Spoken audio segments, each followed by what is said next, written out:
Sino rito ang mahimbing kong matulog? Very good. Sino naman ang putol-putol ang tulog? Ako mukhang madami ha. Ngayon, taas kamay naman ng mga gusto bang matulog ulit? Parang lahat yata tayo. Ako, mataas ng sikat ng araw sa labas mga kaaha. Kaya it's time to seize the day. At umaga, baon ko ang mga nakakagising na trivia tungkol sa pagtulog. Kung saan makakasama pa natin ang nag-iisang David Licauco para magbahagi tungkol sa condition na sleep apnea.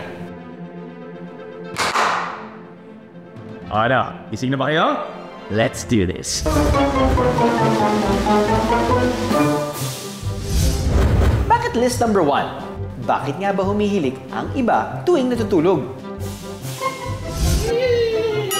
Nasubukan niyo na bang hindi makatulog dahil may kasama sa kwarto na naghihilik? O baka naman nagising na kayo ng sarili niyong hilik. Alam niyo bang ang ilang dahilan sa paghihilik ay pamamaga ng tonsils, pagiging overweight, pagkakaroon ng congestion tulad ng sipon, asthma, allergies, at pati na rin ang exposure to secondhand smoke. Pero minsan, pwede rin daw itong sign ng isa pang karamdaman, ang sleep apnea. Isa itong kondisyon na tumitigil ang paghinga ng hanggang 30 segundo habang natutulog. Kapag ang tao merong sleep apnea, no, may mga sintomas ito na maaaring makaapekto sa araw-araw na ginagawa niya. O, tulad na lamang no, nung paghihilik, pananakit ng ulo, daytime sleepiness, no, yung pagkaantok sa umaga. Pagka ganun ho kasi na inaantok ka, ang tendency mas irritable ka, mas hindi mo nagagawa ng maayos yung mga bagay na dapat mong gawin, hindi ka nakakapag-focus at the same time. Ang pulang araw star na si David Licauco, naghirap sa kondisyong sleep apnea mula pa nung 17 years old pa siya. Sa umaga, talagang wala ako sa mood. And then, hirap ako huminga pagkagising ko. So it takes a while for me talaga to warm up.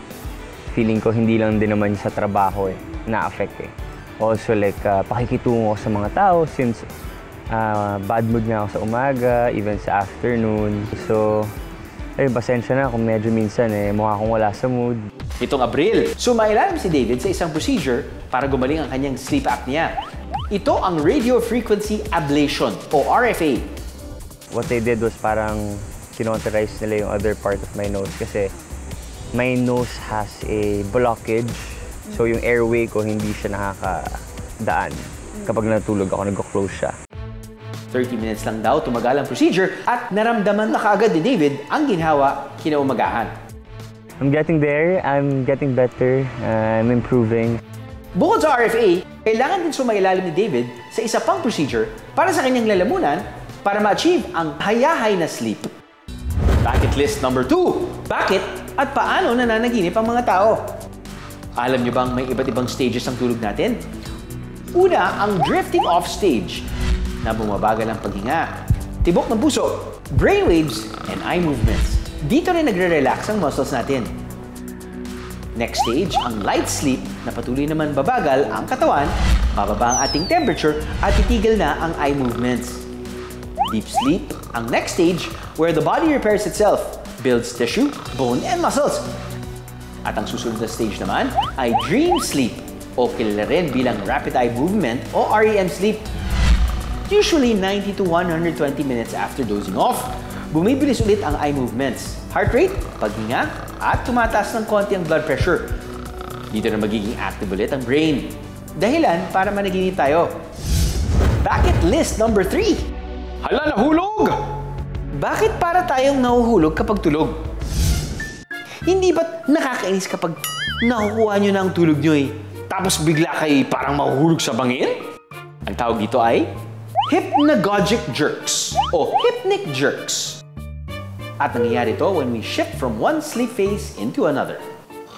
Some researchers have said na this is a misinterpretation of our brain from that signals. So, ang pinakamagandang example nila nito is yung when you are relaxing, when the muscles are relaxing, at the same time, when you are on the state of falling asleep, na misinterpret ng brain mo yun as to falling from a tree.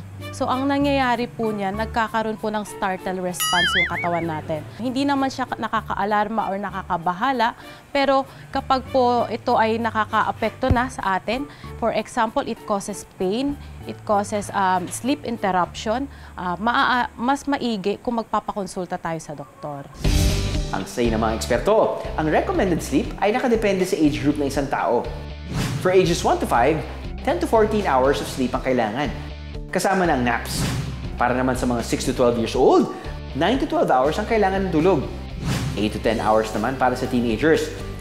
At para sa mga 18 years old above, 7 hours or more ang recommended. Pero minsan, kahit naka 7 hours na tulog, parang bitin pa rin, no? Ang say ng mga eksperto, para makuha ang good night's sleep, may kailangan tayong i-develop ang sleep hygiene. Ang sleep hygiene, it is a behavioral practice, a lifestyle habit that helps us to have a consistent and uninterrupted sleep. Pag sinabi nating uninterrupted sleep, meron ka dapat 7 to 8 hours of sleep at night, no? In order for us to have focus in the morning, it is a habit, no? So, hindi mo siya pwedeng gawin na isang araw lang. Kailangan consistently ginagawa mo siya, nagkakaroon ka ng consistent na tamang pagtulog. Minsan, hindi talaga maiiwasan na masakripisyo natin ang ating tulog. Pero paalala na ng eksperto, huwag itong dalas-dalasan.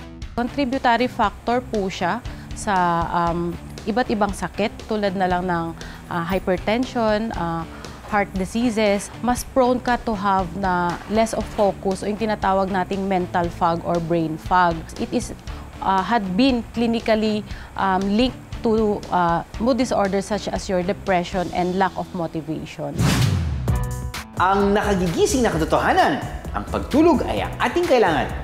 At malaki ang tulong sa ating kalusugan.